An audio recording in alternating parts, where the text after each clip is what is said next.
Bom dia, pessoal. Estamos aqui com o professor Carlos Leandro, atuante na área de educação física há mais de 14 anos, e hoje aqui iremos bater um papo sobre a motricidade humana, né? A nossa equipe é composta por Ana Celli, Ederson e eu, Paulo Ícaro. Bom dia a todos. Queria dizer que é uma satisfação imensa estar aqui diante de vocês, tá? E atendê-los. Leciono em 4 escolas atualmente, né? E aí é uma satisfação muito grande. Eu leciono aqui no município de Pacuti e no município de Guaramiranga, tá? Fundamental 1 e Fundamental 2. Fundamental todos. Bom dia, professor Carlos Leandro, meu colega, né, e conterrâneo. Leandro, como você trabalha o corpo em suas aulas? Quando a gente fala em educação física, é tradicionalmente relacionado à prática esportiva, né? Vem logo em mente de todo mundo a prática esportiva. Mas isso, graças a Deus, tem mudado com o passar dos tempos, né? E a gente começou a entender que é fundamental esse movimento corporal como uma linguagem, né? Um meio de expressão. E não é apenas essa prática esportiva, né? Além dos esportes e jogos, nós temos atividades como danças, nós temos ginásticas, nós temos lutas, e através disso aí pode ser utilizada a diversificação de exercícios, né? O que contribui para o autoconhecimento do corpo e de suas possibilidades, né? Justamente para trabalhar sob a perspectiva de corporeidade, né? E é sempre muito importante a gente plantar o lúdico, né?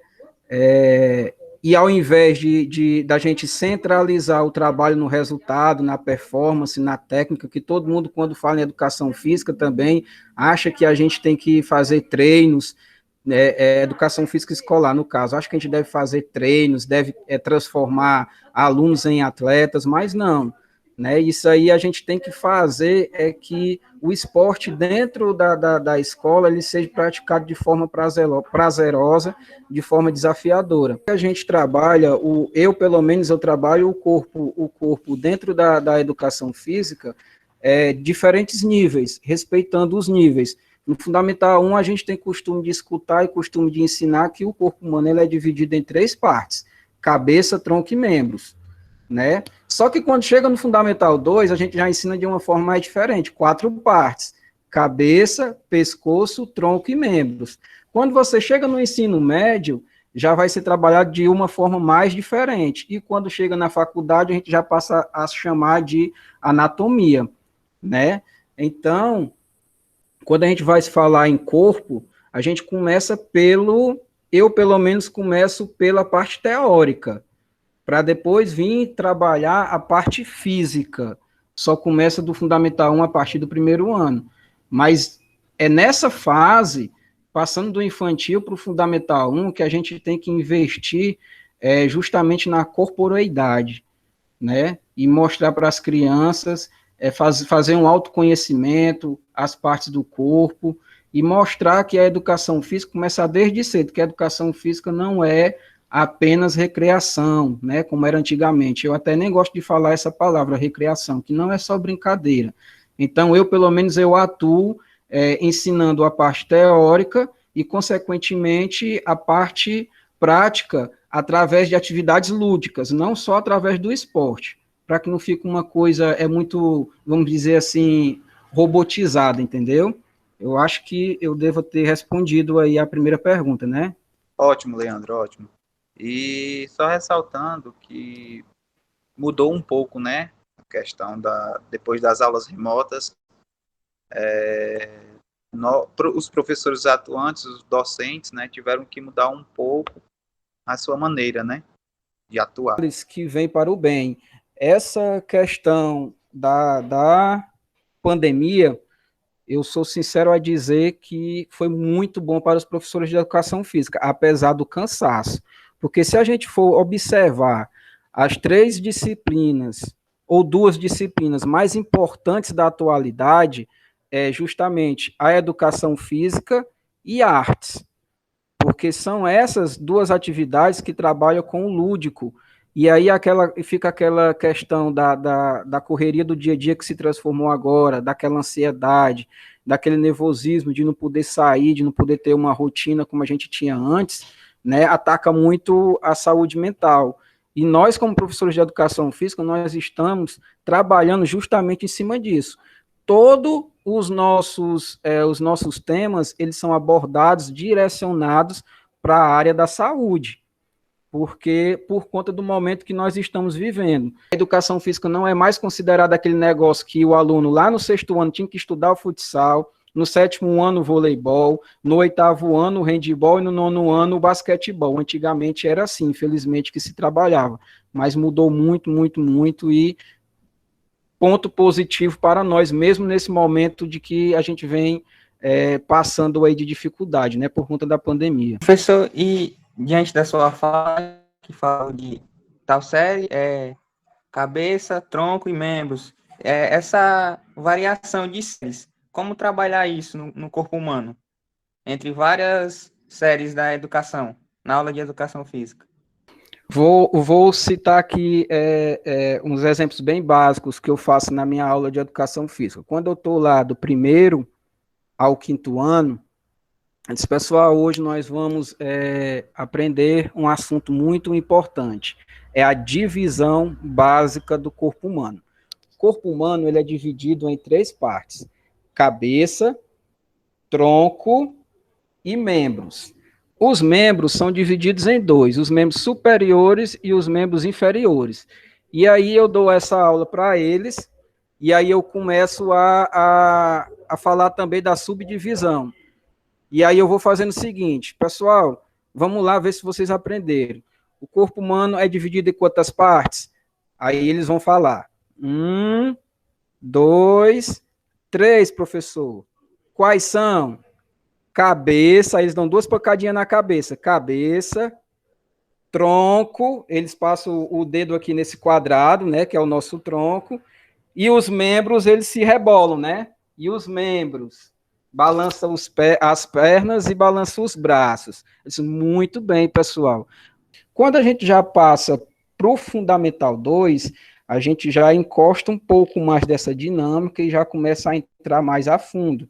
Né, pessoal, o que vocês aprenderam lá no Fundamental 1, cabeça, tronco e membros, na verdade, a medicina evoluiu, os estudos, nós passamos a dividir em 4 partes distintas, cabeça, pescoço, tronco e membros. Quando vocês chegarem mais lá na frente, se vocês escolherem uma área da saúde para colar grau, para se graduar, vocês vão ver que é muito além disso, mas vamos nos prender somente aqui, aí a gente já entra que a cabeça é a face, o crânio, que o crânio é o osso mais duro do corpo humano, aí nós temos o pescoço, mas que não tem a subdivisão, mas é justamente para fazer a ligação entre a cabeça e o tronco, porque senão todo mundo ia andar assim, igual o cará.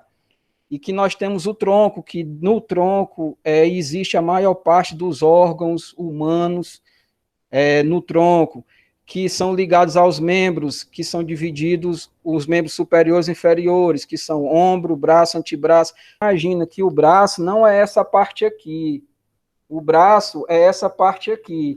E aí a gente vai destrinchando e repassando várias curiosidades para eles, que no nosso corpo tem a bolacha, que no nosso corpo tem a pá, que no nosso corpo tem uma batata, tem um rádio, e aí eles vão ficando curiosos e vão prendendo atenção na aula. Professor, e onde é que fica essa batata? Onde é que fica essa bolacha? E aí a gente vai dizer qual é o nome verdadeiro do osso ou do músculo, e aí a gente vai destrinchando esse conteúdo. Notem que no Fundamental 1 foi uma coisa mais dinâmica, né? E no Fundamental 2 a gente já começou a falar um pouco mais sério, né? Consequentemente, ensino médio, o linguajar já é aproximado o da universidade. Então, é assim. Bom, eu acho que eu respondi, Ícaro? Sim, professor. E grande ajuda. Agora a Ana vai ter a fala. Bom dia a todos. Bom dia, professor Carlos Leandro. É um prazer estar fazendo essa entrevista com o senhor. Eu quero fazer a última pergunta da manhã, para encerrarmos. Qual a visão de corpo se deve ser compartilhada nas aulas de educação física? Pronto. Na verdade, essas três perguntas, elas se interligam muito, né? Mas, assim, é importante a gente frisar que a educação básica, ela é dividida em três níveis, né? O ensino fundamental, que são os anos iniciais e os anos finais, que é o ensino médio, que é o antigo segundo grau, do primeiro ao terceiro ano, e tem o ensino superior, né? A educação infantil, que não é obrigatória.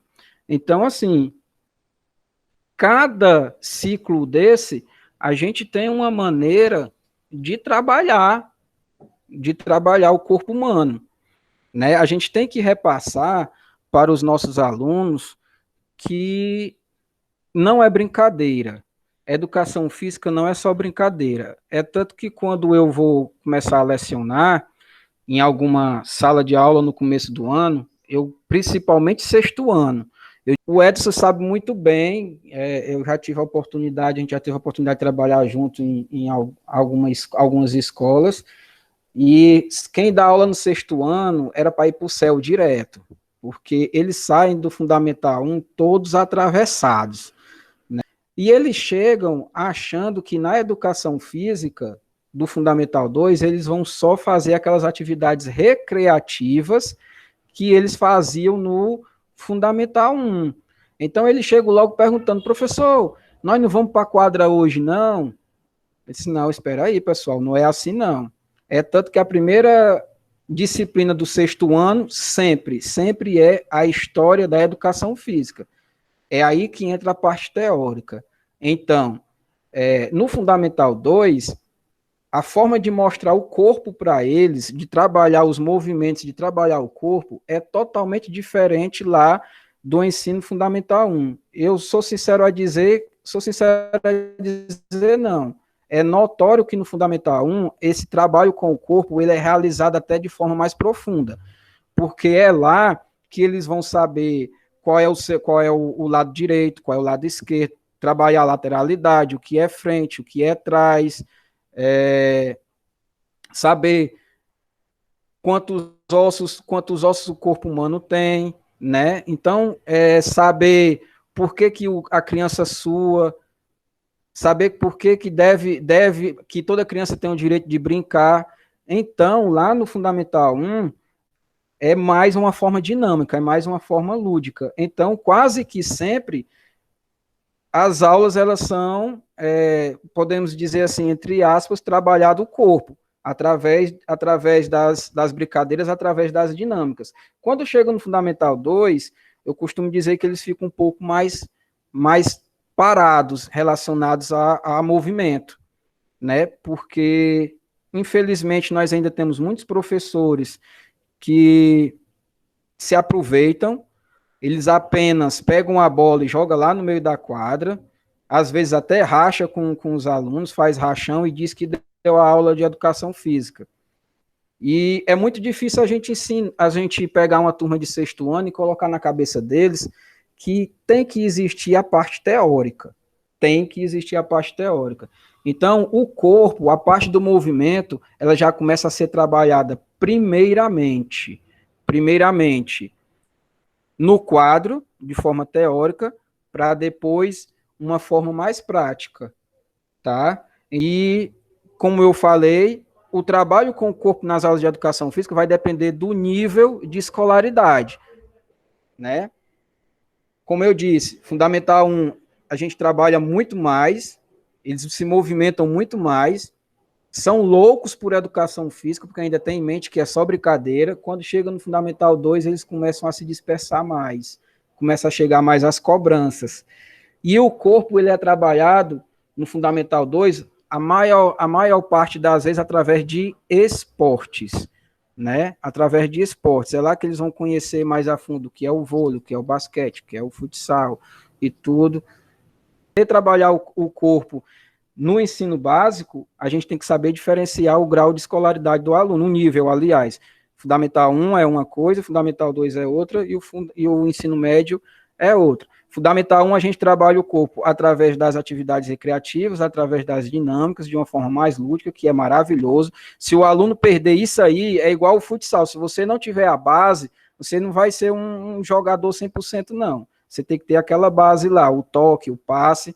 Quando chega no Fundamental 2, esse trabalho do corpo, ele é repassado para os alunos mais de forma metódica, né, de forma escrita, teórica e através de esportes, mas isso está mudando também, isso está mudando porque, como vocês sabem, nós também, profissionais de educação física, nós somos profissionais da área de saúde e tende a trazer mais essa questão para o sedentarismo, para a obesidade, para a saúde mental, né? Então, as nossas aulas de educação física, elas estão sendo mais para a área da saúde do que mesmo para a área lá dos esportes, né? Então, eu acho que tem uma diferença, mas que, com certeza, a gente tem o sucesso de trabalhar o corpo em todos os níveis da educação física, né? Mas, infelizmente, a nossa área, isso é uma coisa muito importante que eu vou falar para vocês, a nossa área é muito discriminada ainda, pessoal. Até pelos próprios amigos e colegas de trabalho, de escola. Eles acham que a gente chega na sala de aula só para enrolar, né? Eles acham... quando assim, passo no corredor da escola com um material para ir para a quadra, tem professor que abre a porta, olhando pelos cobabos, abre a porta e diz para amigo meu, diz assim, ei, já vai enrolar hoje, né? Porque o pessoal pensa que a gente não faz nada, sabe? Infelizmente ainda sofre muita discriminalidade. E aí vai ter uma gincana na escola, primeira coisa que eles procuram, professor de educação física. Vai ter um momento diferente na escola, procura quem? O professor de educação física. Mas na hora de dar a César o que é a de César, infelizmente ainda existe muito essa injustiça. Mas a área da educação física ela é muito ampla e é muito gratificante, né? Eu costumo dizer que eu não trabalho, não, eu me divirto, porque quando você gosta de fazer aquilo, né, não é trabalho, é diversão. E eu, graças a Deus, fui muito agraciado com essa profissão que eu escolhi. E queria agradecer a oportunidade. Quero que vocês saibam que tem aqui um braço, um amigo, toda vida que vocês precisarem de algo que tiver ao meu alcance, através do meu amigo aí, Dedé, né, de procurar, tá? Futuramente serão aí ótimos profissionais. Continuem sempre, sempre, sempre, as dificuldades vão aparecer e tirem esses momentos de dificuldade, tirem algum aprendizado. A gente aprende mais com esses, a gente aprende mais justamente nos momentos mais difíceis. E quando vocês colarem grau, vocês vão contar as dificuldades de vocês como forma de piada, achando graça. Né? As dificuldades vêm para nos fortalecer cada vez mais e não desistam. Não desistam, tá beleza? Mas também só tenho a agradecer pela participação do professor Leandro. Muito obrigada, professor Leandro. E a gente encerra por aqui a nossa entrevista, não é?